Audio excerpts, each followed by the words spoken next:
Bonjour tout le monde, salut les humains, j'espère que vous allez bien. Je sais que ça fait une éternité que je ne suis pas venue sur ma chaîne, une éternité que je n'ai pas posté de vidéo face caméra. Je sais que je vous ai laissé une petite pépite il n'y a pas très longtemps, mais ça n'excuse pas le fait que j'ai quand même fait 1 an sans poster de vidéo. J'espère réellement que vous allez bien et que vous avez bien commencé cette année 2023. J'espère que cette année est une année qui vous permettra de réaliser vos rêves avec une dose de discipline. Parce que oui, les rêves c'est bien, mais avec de la discipline c'est encore mieux. Lors de cette vidéo, je vais vous parler de plusieurs sujets que j'ai expérimentés, qui m'ont personnellement touchée. Et j'espère très sincèrement que ça vous donnera de l'espoir ou alors ça vous permettra de comprendre pourquoi ça se passe comme ça et quels sont les leviers pour que ça se passe autrement, c'est-à-dire bien. L'année dernière, j'ai posté une vidéo en janvier et je n'ai plus rien mis sur ma page, sur ma chaîne. Tout simplement parce que j'ai traversé des épreuves. J'ai eu à traverser plutôt beaucoup d'épreuves personnelles et ça n'a pas été facile du tout. Mais je suis là aujourd'hui et je suis là pour vous parler de certaines choses que j'ai dû vivre. Et en tant que jeune femme noire, étudiante dans un autre pays qui n'est pas le sien du coup, c'est pas tous les jours facile. Alors en premier point, je vais vous parler de la solitude. Quand on est jeune et qu'on a notre examen, notre baccalauréat pour plus d'entre nous qui après leur bac décident de venir étudier en France ou aller étudier aux États-Unis ou au Canada ou partout ailleurs ou même au Sénégal. Quoique là-bas, je pense que c'est beaucoup plus facile. Mais en soi, quand tu décides de quitter ton pays pour aller faire des études supérieures dans un autre pays, il faut être préparé mentalement. Parce que je pense que on ne nous prépare jamais mentalement pour cette épreuve qui va être, je pense, l'une des plus grandes de notre vie. L'une, parce que pas la seule, mais oui, l'une des plus grandes de notre vie. En arrivant en France, je ne savais pas ce que c'était que la solitude en soi. J'ai toujours grandi dans une famille où on était toujours tous là. Et j'avais des potes, j'avais mes cousines qui étaient proches de moi et c'était la famille en fait. Je pouvais toujours me tourner vers ma mère quand ça n'allait pas ou alors savoir qu'il y a toujours quelqu'un en fait qui t'attend à la maison et que si t'es triste, tu peux toujours extérioriser avec ces personnes-là qui sont physiquement là.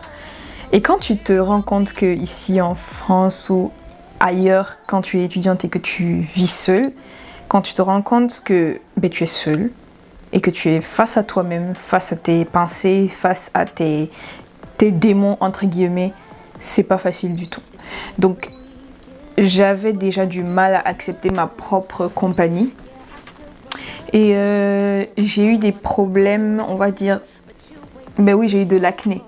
J'ai eu de l'acné parce que j'étais beaucoup trop stressée par l'environnement ici, par le fait de devoir devenir adulte très tôt, parce que oui, tu deviens adulte, même si t'es pas en tête financièrement, il y a beaucoup de choses à gérer, il y a beaucoup de stress à gérer et c'est pas du tout simple. Donc me confronter à cette vie d'adulte là, c'était un choc et j'ai limite sombré dans une dépression parce que j'étais devenue l'ombre de moi-même. Je me disais que j'étais toute seule et que être toute seule, c'est, si vous voulez, c'est l'enfer en fait, être toute seule. Je n'avais pas priorisé le fait d'aimer ma propre compagnie ou alors de penser à moi avant de penser aux autres. J'étais toujours focalisée sur le fait que j'étais seule. Mais ce que je vais vous dire à vous qui n'avez pas encore quitté votre pays pour faire des études, c'est dur. Je sais que c'est dur. Mais il va falloir justement vous lever et pouvoir essayer de changer les choses petit à petit, jour après jour, parce que rien ne va changer si vous ne décidez pas de faire changer ça. Et je parle de ça dans le sens où si vous ne décidez pas de parler ou d'extérioriser, c'est pas facile, je sais. Il n'y a pas forcément des personnes de confiance quand on est à l'extérieur, mais il y a toujours Internet, il y a toujours ces réseaux sociaux-là qui nous permettent d'échanger avec nos familles. Et ne restez pas vraiment enfermés dans vos coquilles parce que c'est très très dur quand on est seul et quand on est seul physiquement dans une pièce et que intérieurement dans notre tête, on se dit qu'on est vraiment seul, on se pense seul. Je trouve que c'est très lourd et c'est très dur à pouvoir surmonter. Donc, essayez d'extérioriser. Et en tant que personne noire, je sais que la santé mentale, c'est très très tabou en soi, mais beaucoup de jeunes souffrent de dépression quand ils sont ailleurs et qu'ils sont seuls physiquement dans leur appartement ou qu'ils sont étudiants. Beaucoup d'étudiants souffrent de dépression parce que la vie n'est pas facile du tout. On se dit qu'on vient pour expérimenter une autre vie, pour avoir les meilleures chances, les meilleures opportunités. Mais on n'est pas préparé à cette réalité-là, à cette réalité qui nous frappe de plein fouet. Mais je pense très sincèrement que prioriser sa santé mentale, ça sera quelque chose qui pourra vous aider. Ce n'est pas tabou de pouvoir en parler. Ce n'est pas tabou de pouvoir chercher un psychologue pour extérioriser ce qu'on ressent. Ce n'est pas tabou de réellement parler à ses parents, même si vous n'aviez pas l'habitude de le faire dans votre pays ou que vous ne parliez pas réellement de vos ressentis. Je pense qu'il faut le faire parce que c'est un fléau. Ça en devient un fléau et les gens n'en parlent pas. J'ai eu plusieurs amis à moi qui m'ont fait comprendre qu'ils ont souffert de cette dépression-là.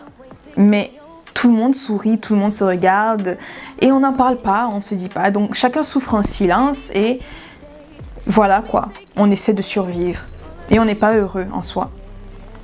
Essayez de prioriser le fait que c'est possible de parler, c'est possible d'extérioriser, c'est possible. Vous avez déjà cette voix, cette possibilité.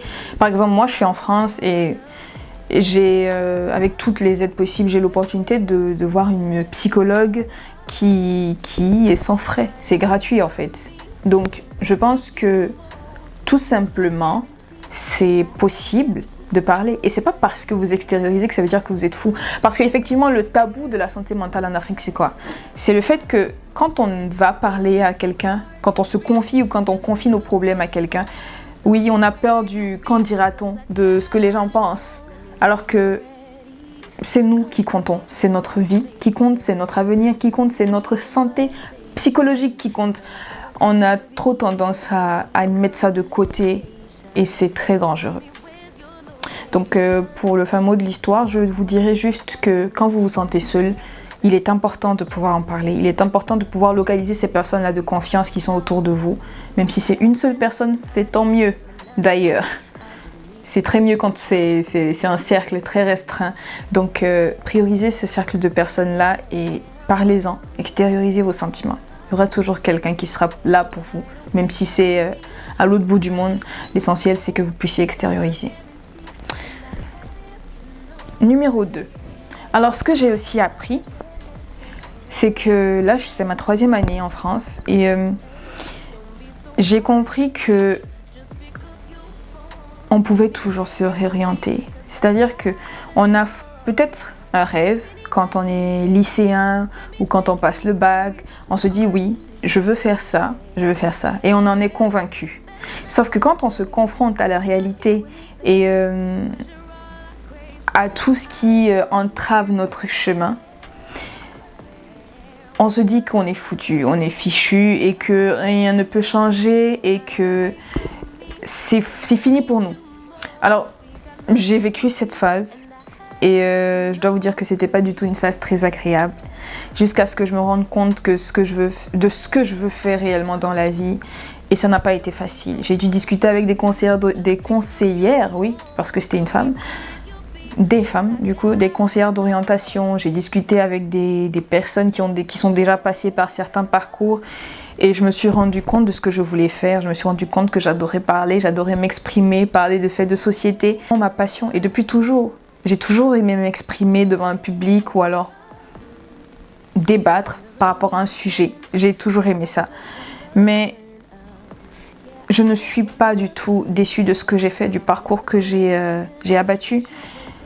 Parce que la psychologie en soi m'a aidée à comprendre beaucoup déjà sur moi, ma propre personne, mes propres ressentis, mes propres traumas. Mais ça m'a également permis de comprendre le monde en soi. Je ne dis pas... Sauf erreur de ma part, je ne dis pas que tout le monde fonctionne de la même façon. Mais je veux juste dire que l'être humain est un être complexe. Et nous sommes tous différents, nous avons tous nos particularités, sauf que la psychologie nous aide un peu à relativiser, à voir un peu dans les yeux de la personne avec qui l'on parle, pourquoi elle agit comme ça, qu'est-ce qui s'est réellement passé, se poser réellement des questions. Je ne regrette pas du tout d'avoir fait la psychologie, mais je sais maintenant ce que je veux faire dans la vie. Et la psychologie m'a permis de comprendre beaucoup de choses et beaucoup d'aspects de cette vie. Ce que je veux juste vous dire, c'est d'essayer de penser que vous n'êtes pas fichu et qu'il est toujours temps de vous réorienter ou alors d'aller ailleurs. Et quand je dis réorienter, ça ne veut pas dire forcément recommencer à zéro, c'est-à-dire repartir à la première année, non. Je veux juste dire réorienter dans le sens où, vous savez que quand vous avez une licence, vous pouvez candidater à pas mal de masters. Et ça y va du fait aussi que du côté de votre vie personnelle, vous avez accompli des stages ou alors vous êtes rendu compte tôt de ce que vous voulez faire. Donc vous avez fait peut-être Par exemple, moi je suis actuellement en mission en service civique et c'est des choses qui me plaisent réellement.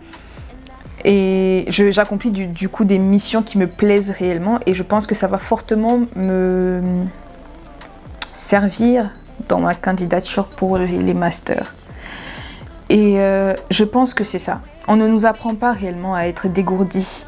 On nous apprend à suivre un système et ce système-là n'est pas fait pour les personnes qui ont un rêve à réaliser ou qui veulent rêver grand. Donc si vous êtes derrière cette caméra, enfin si vous me regardez derrière cet écran et que vous êtes une personne et que vous avez des rêves à accomplir, le système n'est pas forcément fait pour vous. Et depuis notre tendre enfance, on a toujours tenté de nous mettre dans des cases, que ce soit à la maternelle, quand on ne coloriait pas de la même couleur que les autres, que ce soit au lycée, quand on faisait des choses différemment. C'était toujours le système où il fallait nous recadrer et nous encadrer. Moi, j'aurais toujours voulu avoir des cours d'art plastique parce que je me suis découvert une passion. J'adore peindre, je fais des tableaux et j'adore ça. J'aurais aimé aussi avoir des cours d'éloquence parce que ça donne de la confiance en soi et ça nous permet de pouvoir nous exprimer et de parler et d'exprimer nos pensées. Je pense que tout ça, c'est des extras qui auraient pu être amenés, on va dire, au lycée, au collège et aider les jeunes à avoir plus confiance en eux. Je pense que c'est un peu dommage, mais je pense que si vous regardez cette vidéo, c'est peut-être parce que vous pouvez trouver l'opportunité de vous former vous-même. Parce que le système en soi, le système ne nous le permet pas. Le système scolaire, en tout cas, ne nous permet pas d'avoir tout ça, d'avoir toutes ces opportunités-là. Il faut être dégourdi. Il faut pouvoir savoir ce que l'on veut réellement et pouvoir mettre toutes les chances de notre côté pour pouvoir accomplir ce qu'on veut. Donc, ces deux choses-là sont les deux grandes choses que j'ai apprises tout au long de l'année 2022 et début 2023. En tout cas, je sais que cette vidéo va lancer une série de vidéos merveilleuses et j'espère très sincèrement que ça vous a plu. Je vais y arriver. J'espère très sincèrement que ça vous a plu. Je reviens avec beaucoup de choses. Donc je reviendrai avec des podcasts, je reviendrai avec des interviews, je reviendrai avec des courts-métrages parce que je me suis aussi découvert une passion pour la vidéo, c'est-à-dire réaliser. Pas forcément en face cam, bien sûr. Et on va faire de grandes choses. On va faire de grandes choses. Sur ce, je vous souhaite de passer une excellente soirée. Et un bon week-end, parce que là, je suis en train de tourner. On est la veille de Pâques. Je sais pas si... Je pense que la vidéo, vous l'aurez en semaine. Donc, joyeuse Pâques alors. Et excellente semaine à vous. And I have to know, say, where are you? Hey, don't be so hard to reach. Just pick up your phone. Tell me where you be, 'cause I gotta know.